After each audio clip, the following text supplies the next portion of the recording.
영화 야당을 보고 왔습니다. 솔직히 말해 이 영화가 엄청나게 뛰어난 작품이다 라고 생각하지는 않습니다. 하지만 그럼에도 불구하고 이 영화를 보고 나면 우리는 한 가지엔 꽤 쉽게 동의할 수 있을 겁니다. 이건 참 영화 같은 이야기였다. 요즘은 영화 같다는 말이 오히려 추상적으로 느껴지기도 합니다. OTT 시리즈도 유튜브 콘텐츠도 심지어 숏폼 영상조차 때로는 우리를 울리고 웃기고 울컥하게 만드니까요. 자, 그런데도 여전히 스크린 속에서만 가능한 이야기라는 게 분명히 존재합니다. 야당은 그런 이야기를 보여주는 작품입니다. 마약이라는 자극적인 소재를 중심에 두고 있지만 그것을 통해서 이야기하고자 하는 바가 훨씬 넓습니다. 현실에서 쉽게 경험할 수 없는 마약에 대한 공포, 그것에 중독된 사람들의 몰락, 그로 인해 피해를 입은 사람들의 모습, 그리고 결정적으로 권력과 마약의 중독 구조를 함께 보여주고 있죠. 자, 이 영화가 흥미로운 것은 마약과 권력을 같은 선상에 놓고 그것에 중독된 사람들의 착각과 붕괴를 그려낸다라는 점입니다. 영화 속 인물들은 자신이 예외라고 생각을 합니다. 나는 약쟁이들과 달라. 나는 이 판을 쥐락펴락하는 사람이야. 나는 권력이라는 방패 안에 있어. 하지만 그 자만은 결국 자신도 똑같은 중독자였다라는 사실을 인정하게 만드는 잔인하고도 명확한 방식으로 무너져 갑니다. 이런 이야기를 보여주는 영화 야당, 저는 재미있게 봤습니다. 실제로 관객 평가나 반응도 비슷한 것 같더라고요.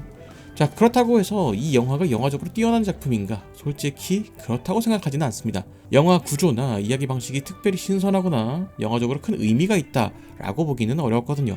자, 그럼에도 이 영화가 재미있고 제가 이 영화를 좋게 평가하는 이유는 단 하나, 이 영화가 영화다움을 가지고 있기 때문입니다. 그래서 야당에 대한 저의 평가는 이렇습니다. 훌륭한 영화까지는 아니지만 영화다움을 잃지 않았던 영화다. 저는 이 영화다움이라는 것이 현실에서 겪을 수 없는 약간의 판타지라고 생각을 합니다. 우리가 누군가의 말이나 상황을 두고 야, 이거 영화 같아 라고 할 때 그건 대부분 현실에서 쉽게 일어나지 않는 일들을 일컫는 말이잖아요. 그리고 극장이라는 공간은 그 영화다움을 실현시키고 극대화시키는 결정적인 역할을 합니다. 그 안에 들어가는 순간 우리는 스스로도 모르게 다른 세계로 들어가게 됩니다. 우리는 종종 휴대폰으로 영화를 볼 때 검은 화면이 나올 때마다 문득 내 얼굴이 비치는 것을 보곤 합니다. 그 순간 몰입이 깨지고 갑자기 현타가 느껴지는 그런 순간이 있게 되죠. 하지만 극장에서는 그런 일이 없습니다. 빛도 소리도 시선도 사람의 모든 감각이 모두 스크린 하나만을 향하게 되는 것이죠. 그래서 우리는 영화 속 현실을 진짜보다 더 진짜같이 받아들일 수 있게 되는 것입니다. 이러한 체험은 OTT 콘텐츠와는 본질적으로 다르다라고 할 수 있습니다. 예를 들어 파이널 데스티네이션 시리즈는 거대한 메시지를 보여주기보다는 다양한 방식의 죽음을 보여주는데 집중을 합니다.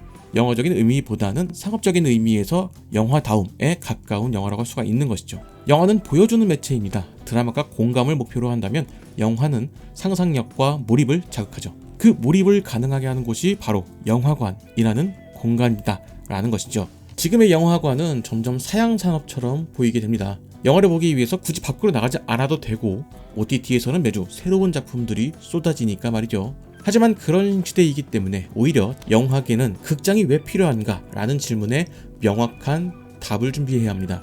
IMAX, 4DX, 돌비 시네마와 같은 기술은 보조적인 도구일 뿐입니다. 진짜 중요한 것은 사람들이 영화관에서 무엇을 보고 싶은가 입니다. 그 답은 분명히 영화다운 이야기일 것입니다. 범죄도시 시리즈가 극장에서 흥행했던 이유는 단순히 자극적인 연출이나 유쾌한 캐릭터 때문만은 아닙니다. 그 안에 우리 사회가 원했지만 현실에서는 잘 이루어지지 않는 통쾌한 권선징악이 있었고 사람들은 그걸 스크린에서라도 보고 싶었던 것입니다. 그걸 위해선 극장이라는 공간이 필요했습니다. 결국 우리가 말하는 영화다움이란 현실에서는 흔치 않은 감정을 아주 납득 가능한 방식으로 보여주는 능력, 그런 이야기를 가능케 하는 공간, 그 두 가지가 함께 했을 때 영화는 단지 콘텐츠가 아니라 우리의 기억으로 남게 되는 것이죠. 어쩌면 영화란 세상에서 가장 조용한 방식으로 사람을 움직이게 만드는 마법일지도 모르겠습니다. 오늘도 그런 영화다운 이야기를 만났다는 사실, 그거 하나만으로도 충분히 괜찮은 하루였던 것 같네요.